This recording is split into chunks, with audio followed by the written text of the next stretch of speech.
தற்போது கிடைத்திருக்கும் முக்கிய செய்தி, சட்டப்பேரவையில் தாவேக அரசு பெரும்பான்மை நிரூபிக்க நம்பிக்கை வாக்கெடுப்பு. அமைச்சரவை மீது இப்பேரவை தனது நம்பிக்கையை தெரிவிக்கிறது என்னும் தீர்மானத்தை மொழிகிறேன். அரசின் தீர்மானத்தின் மீது இப்போது வாக்கெடுப்பு.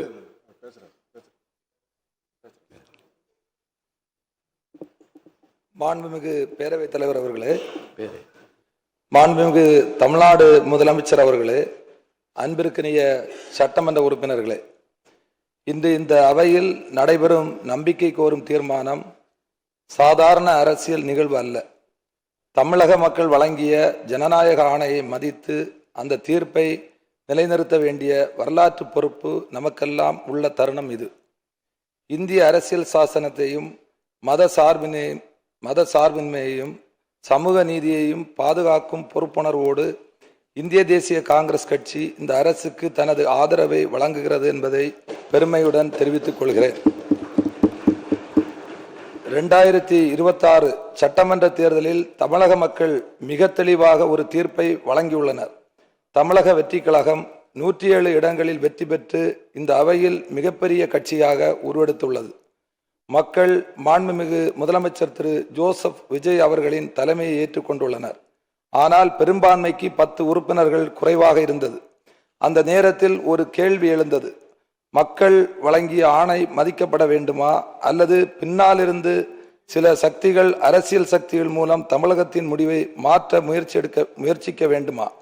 அந்த சூழலில்தான் காங்கிரஸ் கட்சியின் 5 உறுப்பினர்களும், மார்க்சிஸ்ட் கம்யூனிஸ்ட் கட்சி, இந்திய கம்யூனிஸ்ட் கட்சி, இந்திய யூனியன் முஸ்லிம் லீக், விடுதலை சிறுத்தைகள் கட்சி ஆகியவற்றின் தலா 2 உறுப்பினர்களும் ஆதரவு அளித்து மதசார்பற்ற கூட்டணி பெரும்பான்மையை கடந்தது.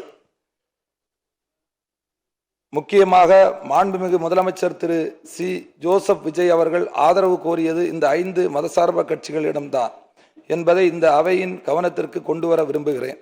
இந்த ஆதரவு அரசியல் லாபத்திற்கான ஆதரவு அல்ல. இது ஜனநாயகத்தை பாதுகாக்கும் ஆதரவு. இது தமிழக மக்களின் தீர்ப்பை மதிக்கும் ஆதரவு. இது தமிழ்நாட்டில் பாஜகவின் மறைமுக ஆட்சியை அனுமதிக்க கூடாது என்ற உறுதியின் அடிப்படையிலான ஆதரவு. தமிழகம் எப்போதும் மதசார்பற்ற அரசியலின் மண். இந்த மண் வெறுப்பு அரசியலை ஏற்றுக்கொண்டதில்லை. மதத்தின் பெயரில் மக்களை பிரிக்கும் அரசியலை ஏற்றுக்கொண்டதில்லை. மொழி ஆதிக்கத்தையும் ஒரே கலாச்சார அரசியலையும் தமிழக மக்கள் தொடர்ந்து நிராகரித்துள்ளனர். இந்த தேர்தலிலும் அதே மக்கள் மீண்டும் நிரூபித்துள்ளனர். பெரிய கனவுகளுடன் தமிழகத்தில் காலூன்ற முயன்ற பாஜக இன்று ஒற்றை உறுப்பினராக மட்டுமே இந்த அவையில் உள்ளது. அதுவே தமிழக மக்களின் தீர்ப்பு. மக்களின் தீர்ப்பே மகேசன் தீர்ப்பு. மக்கள்தான் எஜமானர்கள் என்று பெருந்தலைவர் காமராஜர் கூறியதை இந்த நேரத்தில் நினைவுகூர விரும்புகிறேன். பெருந்தலைவர் காமராஜர் இந்த மண்ணுக்கு என்ன கற்றுக் கொடுத்தார்? எளிமை, நேர்மை, அதிகாரத்தை அல்ல, மக்களை மையமாக கொண்ட ஆட்சி. கல்வி இல்லாத குழந்தை இருக்கக்கூடாது என்று பள்ளிகளை திறந்தவர் காமராஜர். பசி இருந்தால் கல்வி வராது என்று மதிய உணவு திட்டத்தின் விதையை விதைத்தவர் காமராஜர். அதிகாரத்தில் இருந்தபோதும் ஆடம்பர வாழ்க்கையை தேர்ந்தெடுக்காமல் மக்கள் மனதில் வாழ்ந்த தலைவர் காமராஜர். அதனால்தான் இன்று வரை அவர் பெருந்தலைவர் என்று அழைக்கப்படுகிறார். இன்று இந்திய அரசியலில் மிகப்பெரிய சவால் என்னவென்றால் வெறுப்பு அரசியல். மதத்தின் பெயரால் மக்களை பிரிப்பது, மொழியின் பெயரால் மக்களை பிரிப்பது, சமூகங்களுக்குள் பகையை உருவாக்குவது, இவை இந்தியாவின் ஆன்மாவுக்கு எதிரானவை. எங்கள் தலைவர் மாண்புமிகு ராகுல் காந்தி அவர்கள் தொடர்ந்து ஒரு விஷயத்தை வலியுறுத்தி வருகிறார். இந்த நாட்டில் அன்பு வெல்ல வேண்டும், வெறுப்பு அரசியல் தோற்கடிக்கப்பட வேண்டும்.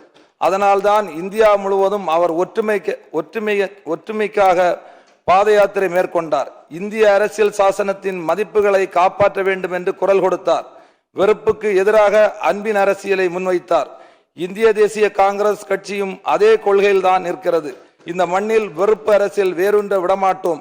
மக்களை மதத்தின் பெயரால் பிரிக்க அனுமதிக்க மாட்டோம். தமிழகத்தின் சமூக ஒற்றுமையை சீர்குலைக்க எந்த சக்தியும் இடமளிக்க மாட்டோம். மாண்புமிகு முதலமைச்சர் அவர்களே, நீங்கள் பொறுப்பேற்ற உடனே சில முக்கியமான அறிவிப்பை வெளியிட்டுள்ளீர்கள். 500 யூனிட் வரை பயன்படுத்தும் குடும்பங்களுக்கு 200 யூனிட் இலவச மின்சாரம், பெண்கள் பாதுகாப்புக்காக சிறப்பு சிங்கப்படை, போதை தடுப்பு அமைப்புகள், பள்ளிகள் மற்றும் வழிபாட்டு தலங்கள் அருகில் இருக்கின்ற மதுக்கடைகள் மூடப்படும் நடவடிக்கைகள் ஆகியவை மக்கள் மத்தியில் நம்பிக்கையை உருவாக்கியுள்ளது. ஆனால் மக்கள் எதிர்பார்ப்பு இன்னும் அதிகமாக உள்ளது. இளைஞர்கள் வேலை வாய்ப்பை எதிர்பார்க்கிறார்கள். விவசாயிகள் பாதுகாப்பான வருமானத்தை எதிர்பார்க்கிறார்கள். பெண்கள் பாதுகாப்பான சமூகத்தை எதிர்பார்க்கிறார்கள். மாணவர்கள் அவர் கருத்தை சொல்றாரு. உங்களுக்கு விருப்பப்பட்ட உங்க கருத்தை நீங்க சொல்லுங்க. உட்காருங்க. எதிர்பார்ப்புகளை நிறைவேற்றும் பொறுப்பு அமைதியா உட்காருங்க. அவர் பேச அனுமதிங்க. இந்திய தேசிய காங்கிரஸ் கட்சி இந்த அரசுக்கு ஆதரவு அளித்துள்ளது என்றால் அது கொள்கை அடிப்படையிலான ஆதரவு. தேர்தல் அரசியலில் பணநாயகத்தின் ஆதிக்கம் கண்டு இந்திய ஜனநாயகத்தின் எதிர்காலம் கேள்விக்குறி ஆகிவிடுமோ, ஏழை எளிய மக்கள் நாடாளுமன்ற சட்டமன்ற தேர்தலில் வெற்றி பெற முடியாமல் போய்விடுமோ என்று மிக கவலையோடு கவனித்துக் கொண்டிருந்த நிலையில் இன்றைக்கு மாண்புமிகு முதல்வர் ஜோசப் விஜய் அவர்களின் வியூகத்தாலும் தனித்த சாதுரியத்தாலும் சாதாரண ஏழை எளிய மக்களும் வெற்றி பெற்று சட்டமன்ற உறுப்பினராக அமைச்சராக பொறுப்பேற்றிருப்பது இந்திய ஜனநாயகத்திற்கு கிடைத்த மிகப்பெரிய வெற்றியாகும். அந்த வகையில் இது ஓர் எளிய மக்களின் சாமானிய மக்களின் ஆட்சி என்பதையும் குறிப்பிட விரும்புகிறேன். சமூக நீதியை பாதுகாக்கும் எந்த முயற்சிக்கும், மதசார்பின்மையை பாதுகாக்கும் எந்த முயற்சிக்கும், தமிழக உரிமைகளை பாதுகாக்கும் எந்த முயற்சிக்கும் காங்கிரஸ் கட்சி உறுதுணையாக இருக்கும்.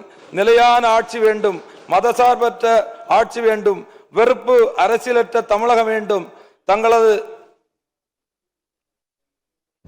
தங்களது ஆட்சியில்தான் மகத்தான சாதனைகளை புரிந்திட செம்மையான அரசாக திகழ்ந்திட காங்கிரஸ் கட்சி எங்கள் தலைவர் ராகுல் காந்தியின் வழிகாட்டுதல் படி என்றும் உங்களுக்கு உறுதுணையாக இருப்போம். தமிழக அரசியல் வரலாற்றில் சிறப்பானதொரு அரசை வழங்குவதற்கு முனைந்திருக்கும் மாண்புமிகு முதலமைச்சர் திரு ஜோசப் விஜய் அவர்களின் தலைமையிலான இந்த அரசுக்கு கட்சி வேறுபாடின்றி அனைத்து உறுப்பினர்களும் நம்பிக்கை கோரும் தீர்மானத்தின் மீது தங்கள் ஆதரவை வெளிப்படுத்த வேண்டும் என்று கேட்டு அமைகிறேன். நன்றி, வணக்கம், ஜெய்ஹிந்த்.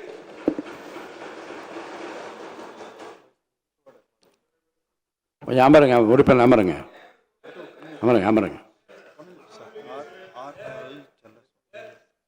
இந்திய கம்யூனிஸ்ட் கட்சி மாண்புமிகு உறுப்பினர் திரு ஆர் செல்லசாமி.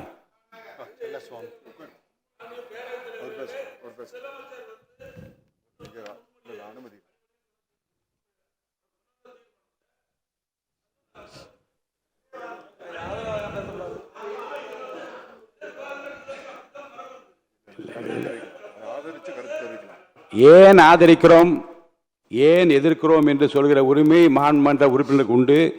ஏன் ஆதரிக்கிறோம் என்பதை அவை நடைமுறையில் சட்டத்தில் உள்ளது. முன்னாலே இருந்தவர்கள் செய்யாமல் விட்டது அவர்கள் தவறாக இருக்கலாம். இப்போது இருக்கின்றவர்கள் இந்த தீர்மானத்தை ஒட்டி பேசுவதற்கும் மறுத்து பேசுவதற்கும் உரிமை இருக்கிறது. அந்த வகையில் உறுப்பினர் தன் கட்சியின் சார்பில் தன் கருத்தை தெரிவித்திருக்கிறார். அப்படி கருத்தை தெரிவிக்க விரும்பும் தெரிவிப்பார்கள்.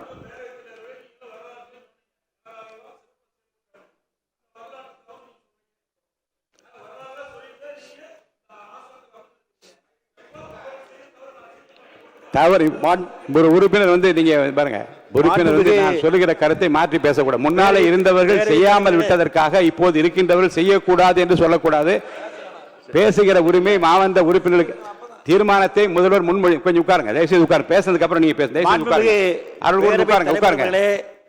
மாண்புமிகு முதல்வர் அவர்களே, எதிர்கட்சி தலைவர் அவர்களே, பாசத்திற்குரிய சட்டமன்ற உறுப்பினர்களே, தமிழகத்தில் நடந்து முடிந்த சட்டசபை தேர்தலில் எந்த ஒரு கட்சிக்கும் தனிப்பெரும்பான்மையுடன் ஆட்சி அமைக்கும் வகையில் தமிழக மக்கள் தீர்ப்பு வழங்கவில்லை.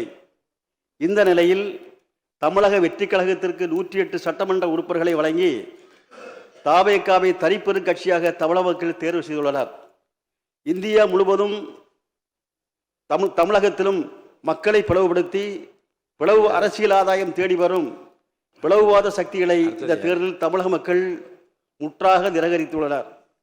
தனிப்பெரும் கட்சியாக உருவெடுத்த தாவேகாவை பதவியேற்க அழைக்க வேண்டிய கடமைகளை நிறைவேற்றாமல் தமிழக ஆளுநர் மறைமுகமாக குடியரசுத் தலைவர் ஆட்சியை தெளிப்பதற்காக சதித்திட்டத்தை நிறைவேற்றும் வகையில் அவரது செயல்பாடுகள் அமைந்திருந்தன.